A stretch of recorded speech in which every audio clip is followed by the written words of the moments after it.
Bien-aimé dans le Seigneur, ouvre ton cœur aujourd'hui et écoute attentivement cette parole. Ne laisse pas ce message passer comme un simple discours religieux. Ne l'écoute pas avec distraction. Ne l'écoute pas avec légèreté. Car peut-être que Dieu veut utiliser ces paroles pour réveiller ton âme avant qu'il ne soit trop tard.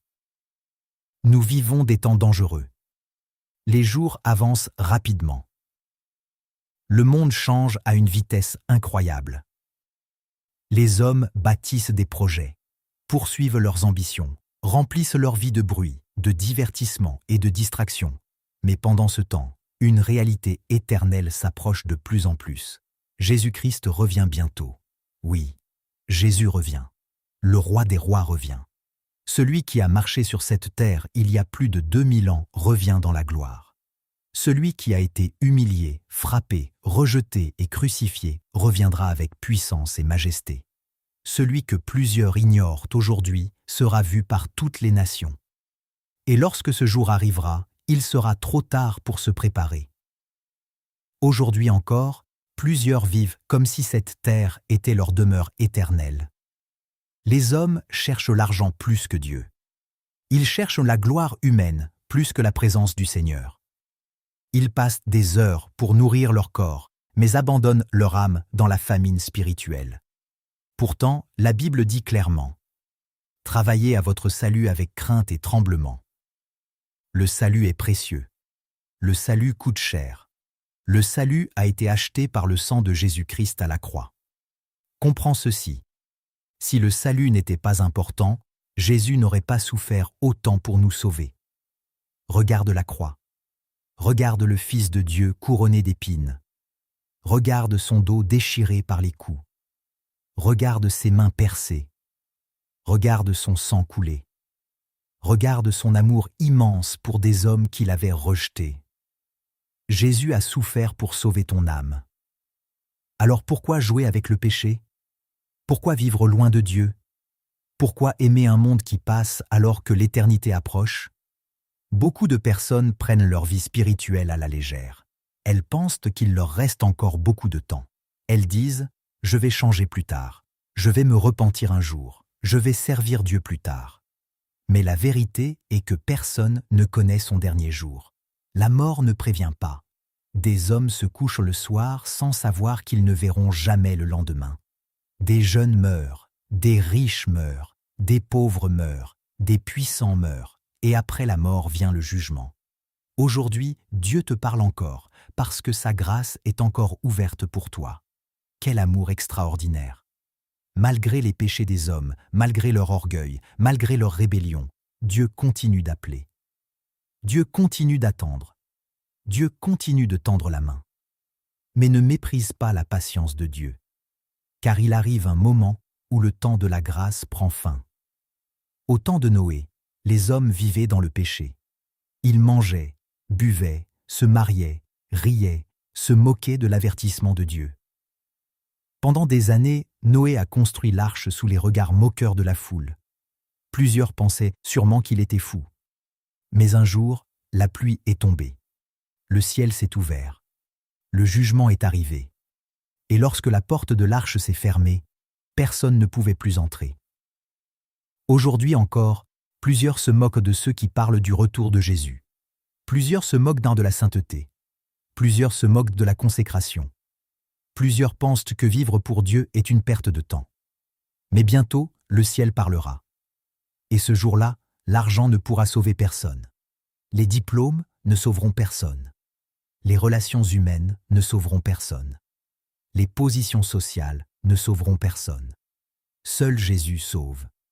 Voilà pourquoi tu dois travailler à ton salut. Travaille à ton salut lorsque personne ne te regarde. Travaille à ton salut dans le secret. Travaille à ton salut lorsque la tentation vient. Travaille à ton salut lorsque ton cœur est fatigué. Travaille à ton salut lorsque le monde veut t'éloigner de Dieu. Car le diable combat violemment les âmes. Satan sait que son temps est court. Il fait tout pour éloigner les hommes de Dieu. Il remplit les pensées de distraction. Il pousse les hommes vers l'impureté. Il détruit les familles. Il détruit les mariages. Il détruit les jeunes avec le péché, la confusion et les plaisirs passagers. Regarde le monde aujourd'hui. Jamais les hommes n'ont eu autant de distractions. Jamais les hommes n'ont eu autant de moyens de communication. Pourtant, beaucoup n'ont jamais été aussi vides intérieurement. Pourquoi? Parce qu'aucun cœur humain ne peut vivre sans Dieu. Tu peux remplir ta vie d'argent et manquer de paix. Tu peux être entouré de personnes et mourir de solitude intérieure. Tu peux sourire devant les hommes et pleurer seul dans le secret. Tu peux avoir le succès extérieur et être détruit intérieurement. Car seul Jésus peut donner la vraie paix. La paix du monde est temporaire. Le bonheur du monde est fragile. Les plaisirs du monde passent rapidement. Mais la présence de Dieu donne une joie profonde que rien sur cette terre ne peut remplacer. Aujourd'hui, le Seigneur t'appelle à revenir à lui de tout ton cœur. Peut-être que tu t'es refroidi spirituellement. Peut-être qu'autrefois tu avais le feu de Dieu, mais aujourd'hui ton cœur est devenu froid. Peut-être qu'autrefois tu priais avec passion, mais maintenant tu pries rarement.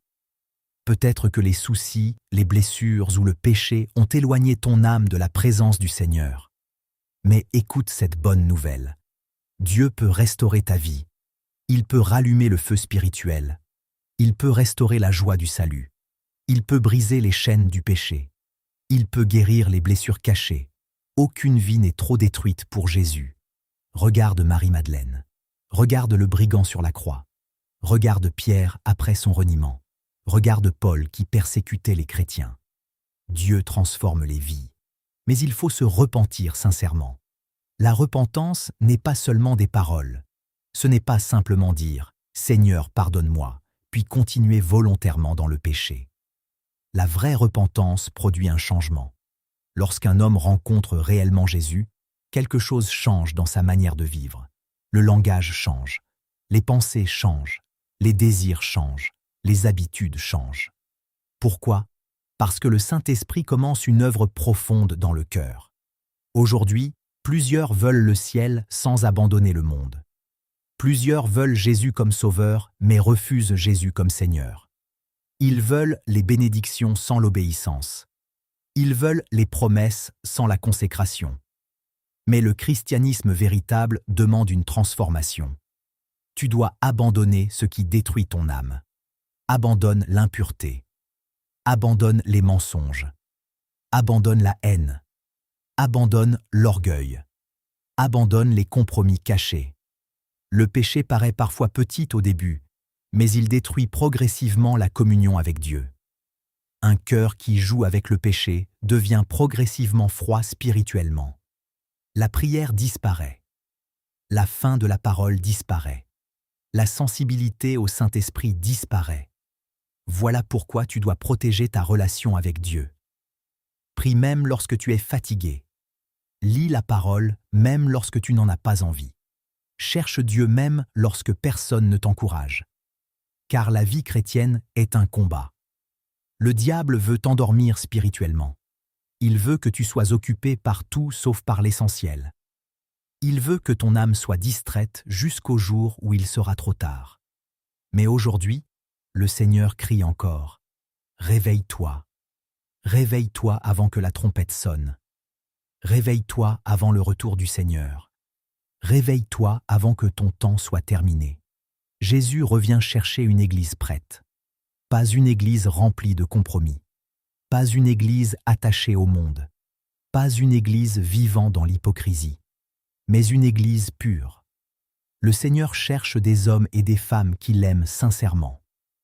Des hommes qui préfèrent perdre les plaisirs du monde plutôt que de perdre la présence de Dieu. Des femmes qui choisissent la sainteté même lorsque le monde les critique. Oui, vivre pour Dieu demande parfois des sacrifices. Tu seras parfois incompris. Tu seras parfois rejeté. Tu seras parfois moqué. Mais rappelle-toi ceci. Mieux vaut être rejeté par le monde et accepté par Dieu que d'être applaudi par le monde et rejeté par Dieu. Ne laisse personne voler ton salut. Le salut est plus précieux que l'or. Ton âme vaut plus que toutes les richesses de cette terre. Lorsque cette vie sera terminée, les maisons resteront ici-bas. Les voitures resteront ici-bas. Les vêtements resteront ici-bas. Les comptes bancaires resteront ici-bas. mais ton âme ira dans l'éternité. Comprends bien ceci, l'éternité ne finit jamais. Le ciel est éternel, l'enfer est éternel. La présence de Dieu est éternelle. La séparation d'avec Dieu est éternelle. Voilà pourquoi ce message est sérieux. Dieu ne veut pas ta perdition. Dieu veut ton salut. Voilà pourquoi il t'avertit encore aujourd'hui. Chaque prédication est une preuve de l'amour de Dieu. Chaque appel à la repentance est une preuve de sa patience. Mais combien de temps encore les hommes résisteront-ils à Dieu? Combien entendent la vérité mais refusent de changer? Aujourd'hui, ne ferme pas ton cœur. Si le Saint-Esprit te convainc, réponds à son appel. Ne repousse pas la voix de Dieu. Car plus un homme résiste à Dieu, plus son cœur devient dur. Peut-être que tu portes une souffrance cachée. Peut-être que tu traverses des combats que personne ne connaît. Peut-être que tu as été blessé, trahi, abandonné. Mais Jésus connaît ta douleur. Il voit les larmes que personne ne voit. Il entend les prières silencieuses. Il connaît les nuits difficiles. Et il veut te fortifier. Même lorsque tu tombes, relève-toi. Même lorsque tu échoues, retourne à Dieu. Même lorsque le combat est difficile, ne baisse pas les bras. Car ceux qui persévèrent jusqu'à la fin seront sauvés. Le diable veut que tu abandonnes. Il veut te faire croire que tu es trop loin de Dieu, trop impur, trop brisé pour être restauré. Mais c'est un mensonge. Le sang de Jésus est encore puissant. Le pardon de Dieu est encore disponible. La grâce de Dieu est encore ouverte. Tant qu'il y a le souffle de vie, il y a encore l'espérance.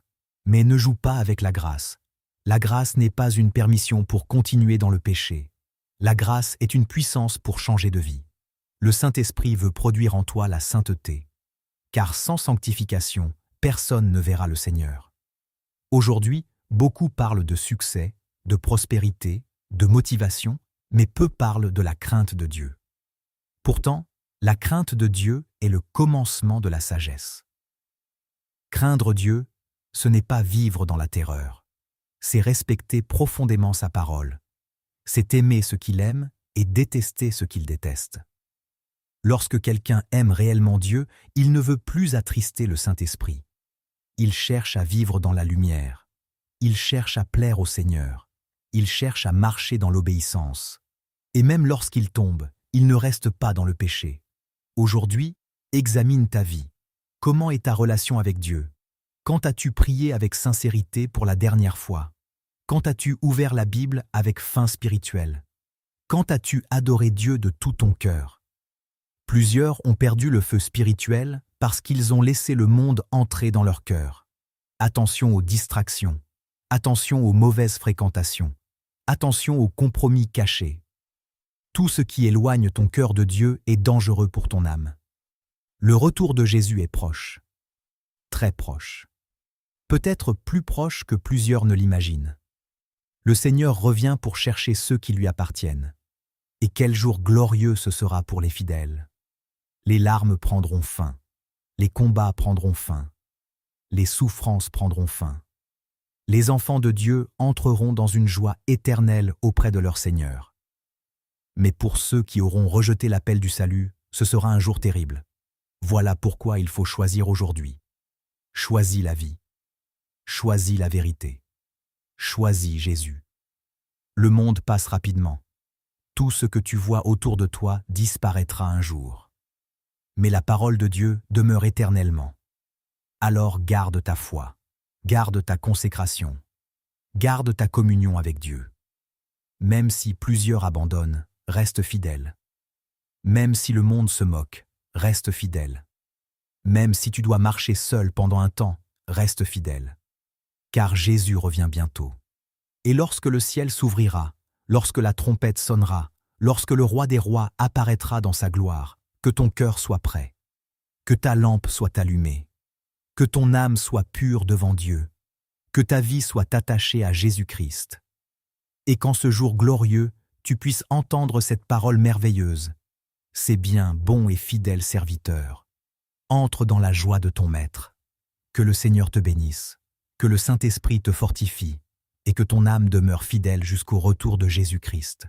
Si ce message t'a fait du bien, partage-le à une personne qui a besoin de l'entendre, abonne-toi et like.